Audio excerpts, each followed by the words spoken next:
Hello students, I am Ajaypal sir from Vivekanand School Bani. Now we start the next explanation of the numerical of chapter 2nd P. Okay, by the concept of the Kirchhoff's law. You know about the formula of Kirchhoff's law, that is the summation I is equal to 0, mean to say that total current at a node is equal to 0, and second is summation of EMF is equal to summation of IR, where I is current, R is resistance and E is the EMF.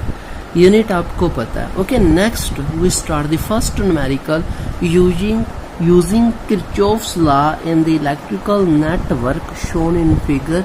Calculate the value of I1, I2 and I3. Okay, आपने क्या करना है, ये आपके पास रे diagram, okay, ये circuit आपको दे रखा होगा. ओके, स्टार्ट करते हैं. According to Kirchhoff's first law at junction. Okay, Kirchhoff's first law हमेशा जंक्शन के ऊपर अप्लाई होता है.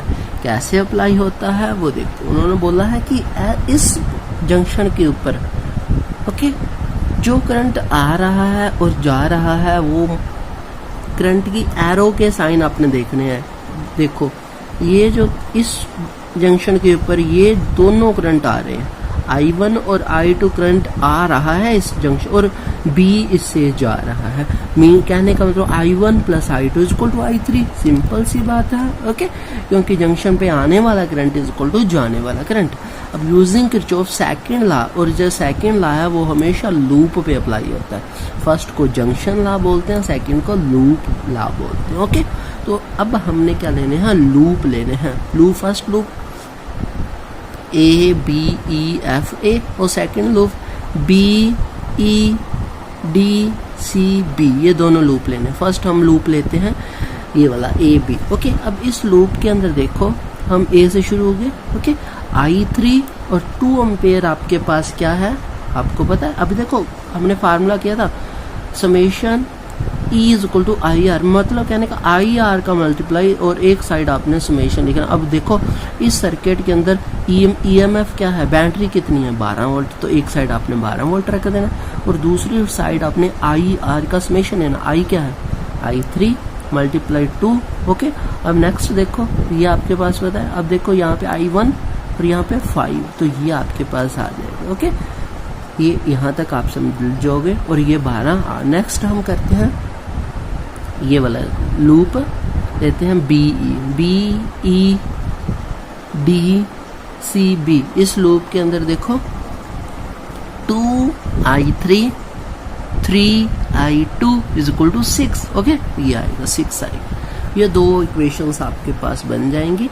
अब आपने क्या करना है, इन दोनों इक्वेशन को सोल्व आउट करना. ओके, इन दोनों इक्वेशन को सोल्व आउट करना. ये देखो from equation second and first, ये सेकंड ये फर्स्ट, इन दोनों इक्वेशंस के अंदर आप यहाँ पे ये देखो ये वाली इक्वेशन देखो 2I3, यहाँ पे I3 लिखा हुआ है.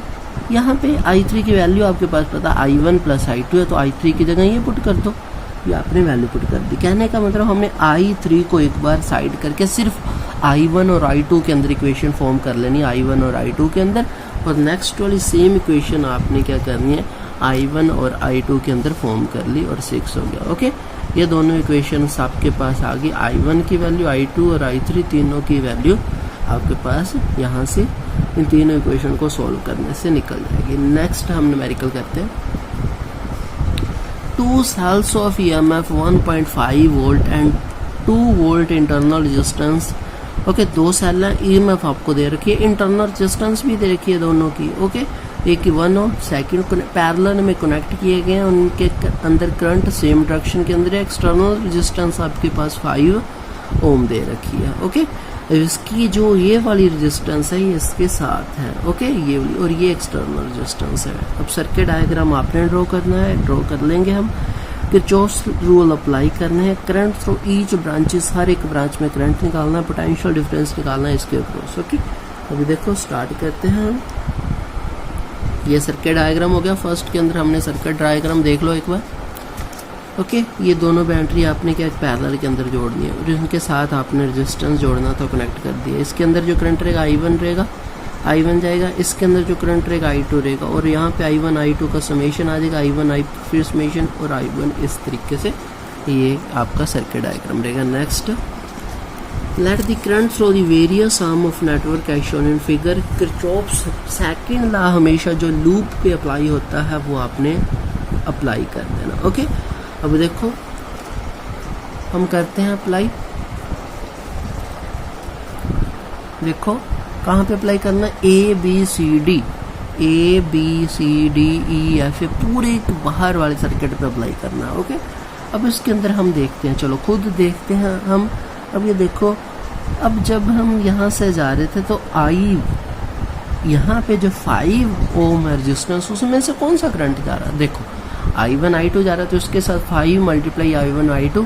और नेक्स्ट हम देखते हैं कि ये सर्किट का तो काम ही नहीं आ रहा उसके अंदर, मतलब बाहर वाले रेजिस्टेंस में से सर्किट में जा रहा I1 और 1 ओम साथ में, और जो बैटरी लगी हुई है वो है 1.5 वोल्ट की बैटरी।